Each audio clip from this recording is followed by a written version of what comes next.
Dios les bendiga, mis queridos amigos y hermanos. Les saludo a todos en el nombre de nuestro Señor Jesucristo. Y quería hablarles en este momento de lo que la palabra de Dios declara en cuanto a la gran apostasía. Siempre hemos creído que la gran apostasía sería cuando gobierne el anticristo, que el Señor lo reprenda.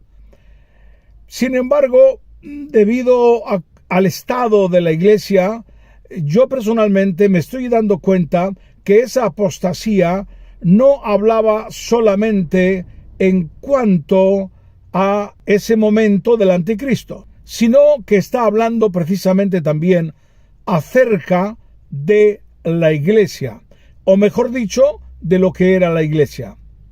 Porque claro, cuando está escrito que no vendrá el Señor Jesucristo sin que antes venga la gran apostasía, pues siempre hemos pensado que era el gobierno mundial.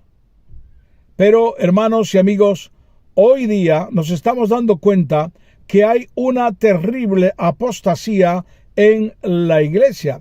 Ustedes saben que hay montones de iglesias, entre comillas, evangélicas, que están aprobando el matrimonio hombre con hombre y mujer con mujer. Claro, eso es todavía una peor gran apostasía que la del mundo, porque al fin y al cabo los del mundo no conocen a Jesús. Y aunque ellos van a pagar por su pecado, pero no se les puede aplicar la misma ley que a nosotros, por cuanto nosotros tenemos conocimiento de la palabra de Dios. Lo que el Señor Jesucristo también nos habló cuando nos dijo la parábola de las 10 vírgenes, donde nos dice que la mitad de las vírgenes se quedaron y las otras permanecieron a duras penas, pero guardaron un poquito de aceite. Hoy día, el problema de la iglesia es el poco temor a la palabra de Dios, donde no hay sometimiento, donde realmente no se respetan los mandamientos de Dios. Esto es algo muy triste, porque estamos viendo a nivel general, a nivel mundial, el estado de la iglesia. Y yo me pregunto, ¿a dónde vamos a llegar? ¿Hasta dónde? Bueno, yo lo que creo es que ya está viendo y se va a agudizar aún más. Va a haber una separación grandísima entre aquellos cristianos que quieren vivir una vida mundana, que creen que se puede vivir de todo, y otros que no creemos en esa vida, porque eso no es vida de cristiano. Es decir, hay gente que solamente quiere tener el nombre de cristiano, pero no vivir en los mandamientos que habló nuestro Señor Jesucristo. Así que hay un incremento del pecado a una escala que realmente es terrible. Así que también les digo que no se extrañe de que vamos a ver castigo a la iglesia. Vamos a ver persecución y también vamos a ver castigo directo de Dios, porque Dios tiene que llamar la atención para traer un poco de temor, para que aquellos que realmente quieren vivir para Dios entiendan y comprendan que no se puede vivir como vive este mundo, ni se puede aceptar el pecado del mundo. Hay lamentablemente iglesias que a ustedes les va a extrañar, donde el pastor fue desnudo, eso fue una noticia, pero que no es el único sitio. Hay otras escenas mucho más terribles, claro, que siempre podemos pensar y decir, bueno, pero realmente estos no son cristianos. Bueno, el asunto es que, aunque no son cristianos, tienen el nombre de cristianos. Y se presentan ante el mundo como cristianos evangélicos. Y van a la iglesia desnudos. Es impresionante, ¿no? Y así hay iglesia, pues de todo tipo, ¿no? Bueno, hace unos días yo les puse a ustedes cómo había hasta algunos que oraban en el nombre de Jesús con la unción del tabaco, donde les daba un cigarro a fumar y decía que eso sanaba, pero el asunto es que mencionaban el nombre de Jesús, y el otro de la manguera, y el otro la unción del agua, y bueno, y yo no sé cuántas cosas raras, ¿verdad? Pero también tenemos, por otro lado, las iglesias liberales donde nada hay malo, donde si uno peca, adultera, nadie se mete con nadie, no hay disciplina, los jóvenes se van a la discoteca, no hay problema, y así una serie de cosas que realmente es muy triste y lamentable. Yo le quiero decir a usted, hermano en Cristo, por favor, no se desvíe de la fe, no se desvíe de Cristo, porque está escrito en la palabra del Señor, 5 tenían aceite y 5 no lo tenían. Y llegó el esposo y las que no tenían aceite se quedaron, pero aquellas que tenían la unción del Espíritu Santo, ellas se fueron. Yo no me he entregado a Cristo para quedarme aquí. Yo me he entregado a Cristo porque me quiero ir con Él, quiero vivir la vida eterna, quiero irme cuando el Señor venga en el rapto. Quiero estar con Jesús. Y Él me ha dado la fuerza para poder vivir cerca de Él. ¿Cómo quieres vivir, hermano y amigo? ¿De qué manera quieres estar en la presencia del Señor? ¿Quieres vivir de una forma mundana como tantos hay que viven? Hay un declive espiritual. La Biblia ya no se lee. Los mandamientos no se aceptan. Así que, ¿cómo quieres vivir la vida? En el nombre de Jesús. Del nacimiento de Cristo. El otro día escuché un mensaje o un comentario de cierto pastor que estaba en contra de celebrar el nacimiento de Cristo. Y digo esto porque, claro, en la Navidad se celebra el nacimiento de Cristo. Aunque no fuera la fecha en que nació, lo sabemos, pero lo importante es celebrar ese nacimiento. Pero creo con toda sinceridad que este pastor estaba completamente equivocado porque decía, no hay ningún mandamiento, no hay nada en el Nuevo Testamento, ni en el Antiguo, que nos indique que hay que celebrar el nacimiento de Cristo. Hombre, es, perdónenme, una ignorancia tremenda, porque el acontecimiento más grande desde el Antiguo y el Nuevo Testamento que hay en la Biblia es el nacimiento del Mesías, de Yeshua, de Jesús. Y claro que se celebró. Nosotros tenemos que seguir el ejemplo que está en la Biblia. Y cuando nos vamos a los evangelios, especialmente en el Evangelio de Lucas, ahí nos habla con una claridad extraordinaria cómo se celebró el nacimiento de Cristo.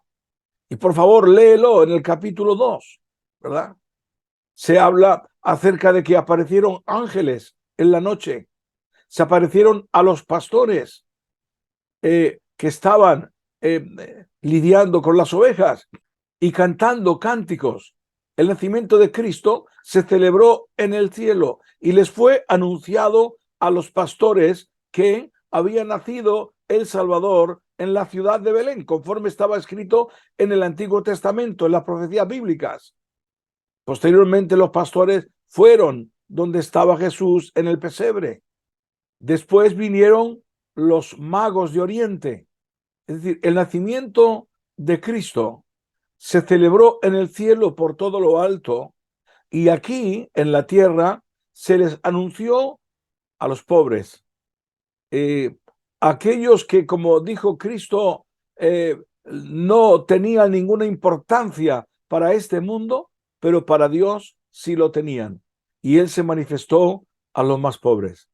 Así que el nacimiento de Cristo está narrado con sumo detalle y cómo Dios hizo para que se cumpliera la profecía por cuanto María y José vivían en Nazaret, aunque eran descendientes de David y eran de la ciudad de Belén. Por eso cuando dice la palabra del Señor que se tuvieron que empadronar por orden del César, cada uno tenía que ir a empadronarse a la ciudad de nacimiento y de su descendencia.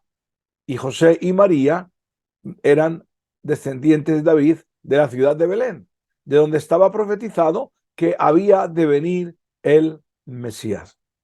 Así que el nacimiento de Cristo se celebró por todo lo alto, porque era una de las cosas más importantes de toda la historia de la palabra de Dios, de la Biblia, de Israel, porque ya estaba prometido. Sabemos que Israel no reconoce, ¿verdad? O mejor dicho, en Israel hay mucha gente que sí lo reconoce. Hay muchos judíos en el mundo que también lo reconoce, pero como nación no lo reconoce. Pero también debo decir que lo que está profetizado en la Biblia se va a cumplir, y por mucho que nosotros queramos, lo que está profetizado está profetizado. Dios, en su conocimiento, en su sabiduría, profetizó lo que iba a pasar en el futuro, y profetizó que Israel no se iba a convertir la nación entera hasta llegado un determinado momento. No estamos lejos de ese momento. Yo, sinceramente, lo que deseo es que el Señor Jesús venga. Sé que Israel también lo desea, que venga el Mesías. Ellos no creen que es Jesús, pero también quiere que venga el Mesías. Queremos que venga. Y así se aclararán todas las cosas.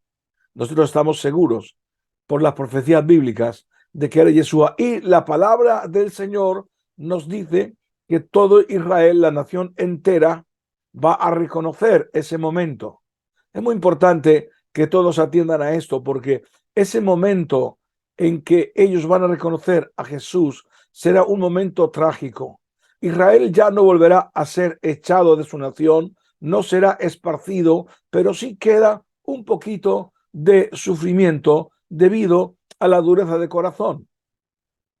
Este asunto sucederá precisamente cuando la palabra del Señor nos habla con suma claridad que el anticristo, a quien ellos van a recibir como Mesías, les va a engañar y va a hacer un pacto con ellos de 7 años.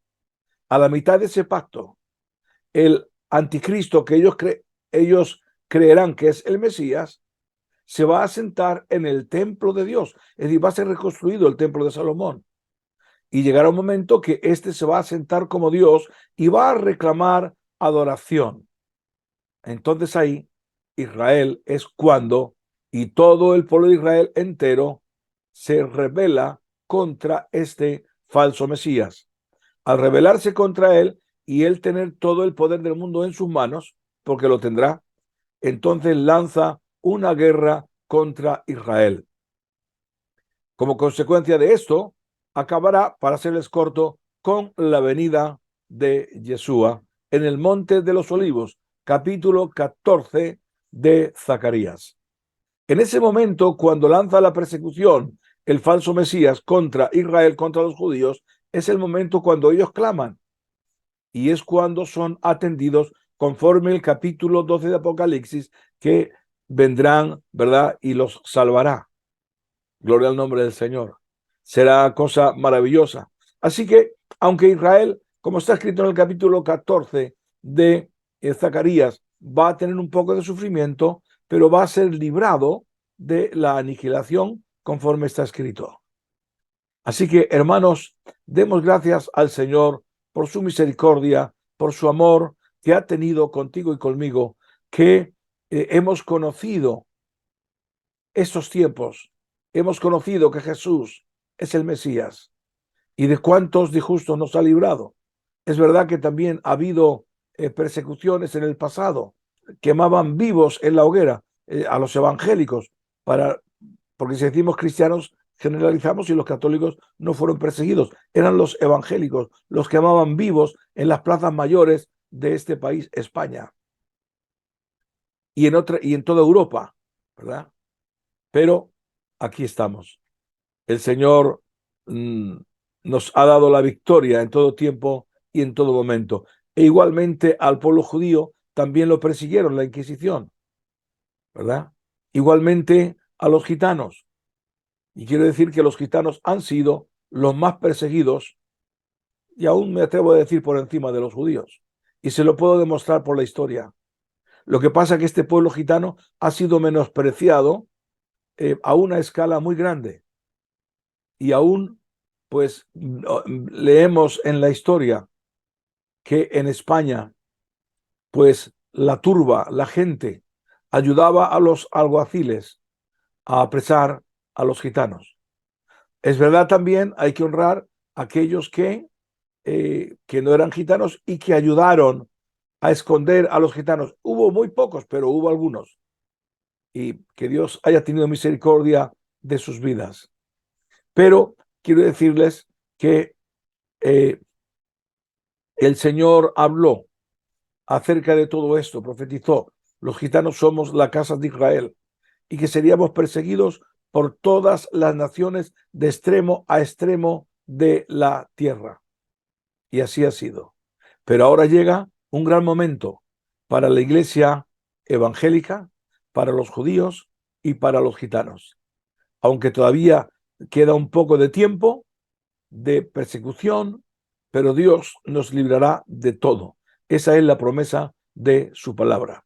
Así que bueno, termino diciendo: aprovechen para celebrar el nacimiento de Cristo. Lo hacemos cada día. ¿Por qué no celebrarlo hoy? Está escrito en la Biblia, en el Nuevo Testamento, que el nacimiento de Cristo se celebró en el reino de los cielos con aparición de ángeles, multitud de ángeles cantándole a Dios, gloria a Dios en las alturas y buena voluntad para con los hombres. Y se anunció a aquellos que sabían que se iban a alegrar con la noticia, a los pastores. Aleluya. Gloria al Señor, qué bueno. Así que por favor, ténganlo claro. En la Biblia está y se celebró el nacimiento de Cristo. Dios le bendiga.